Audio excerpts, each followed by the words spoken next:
नमस्कार, राम राम, राधे राधे।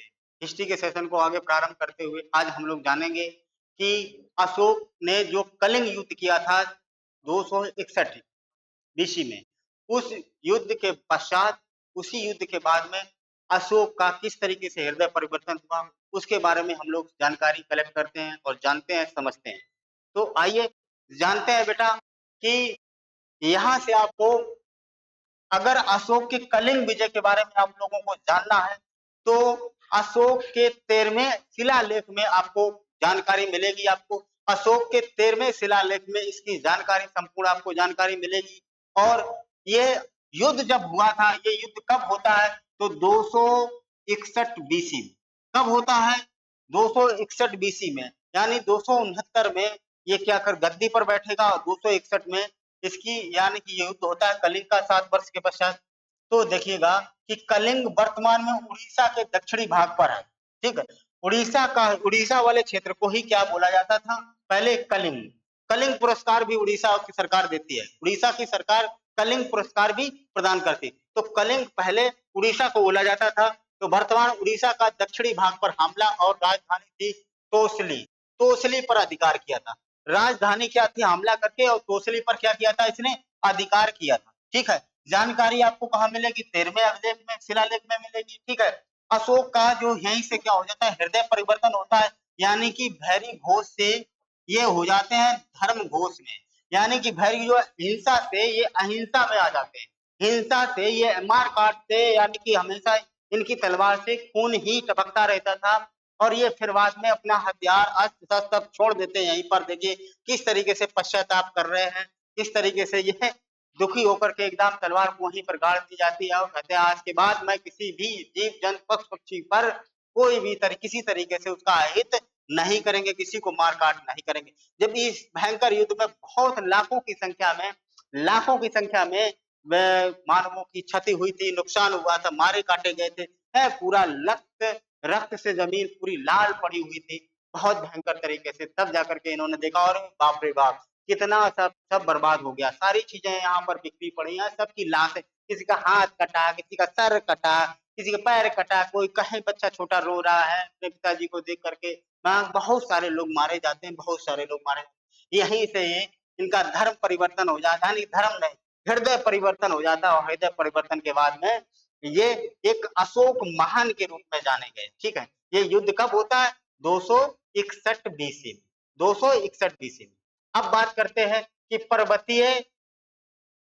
मौर्य शासक, यानी पर्वतीय मौर्य शासक, यानी उससे पहले देखिएगा मौर्य जो शासन था, याद रखना कितने वर्षों तक शासन रहा? 137 वर्षों तक रहा। ये इंपॉर्टेंट बात, मौर्य शासन कितने वर्षों तक रहा? तो 137 वर्षों तक रहा। याद रखना 137 वर्षों तक मौर्य शासन रहा। और अगर उसके अंतिम शासक की बात करेंगे तो अंतिम शासक था बृहद्रथ, ठीक। बृहद्रथ था, और बृहद्रथ की हत्या किसके द्वारा होती है? बड़ा संगीन मामला है बेटा।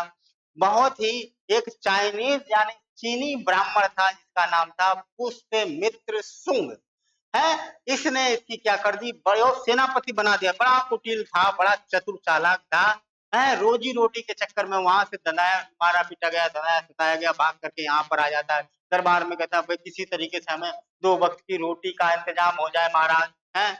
आता है फिर धीरे धीरे अपने चाले खेलता रहता है, कूटनीति चाले चलता रहता है।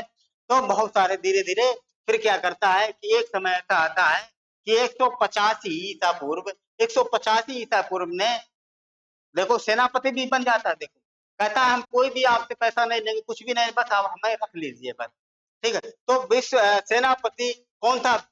पुष्यमित्र शुंग ने 185 ईसा पूर्व में जब आपको कोई फ्री में कहे कि भैया हमें फ्री में ऐसा काम करेंगे, हम तुम्हारा इसका मतलब समझ जाना कि कोई ना कोई बंदे का कहीं ना कहीं उसका टारगेट है, कहीं ना कहीं उसका लक्ष्य निशाना है कि क्या करेंगे आगे हम जा करके, है। ऐसे ही कोई फ्री में नहीं काम करेगा बेटा, ठीक है।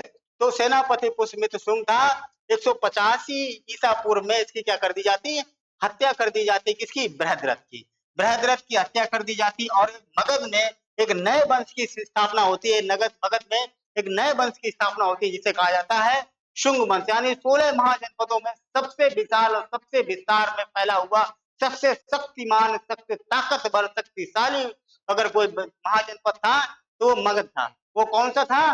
मगध था। ठीक है, तो मगध में एक नए वंश की प्रारंभ होता है जिसे कहा जाता है शुंग वंश। शुंग वंश की स्थापना या संस्थापक पुष्यमित्र शुंग कहा जाता को था, जो चीन का एक ब्राह्मण था। ठीक, विदेशी था भैया। हाँ, ठीक। पतन के कारण देखो तरह तरह के इतिहासकारों ने अपने अलग अलग विचार दिए। ठीक है, कि इसका पतन का क्या क्या कारण हो सकता है। ठीक, तो देखिएगा, एक तो ये कारण था कि अयोग्य उत्तराधिकारी, यानी कि जितने भी शासक रहे मौर्य, यानी कि अशोक के बाद में, ठीक, अशोक ने हथियार न चलाने की कसम खा रखी थी। उसके बाद उसकी मृत्यु के बाद में ये गद्दी पर बैठता है कौन? ये बृहद्रथ, यानी कि बृहद्रथ आयोग उत्तराधिकारी था। इससे पहले जितने भी थे वो सब धीरे धीरे विस्तार, इनका जो विशाल क्षेत्र था मगध वाला, वो धीरे धीरे कम होता चला गया, कम होता चला गया।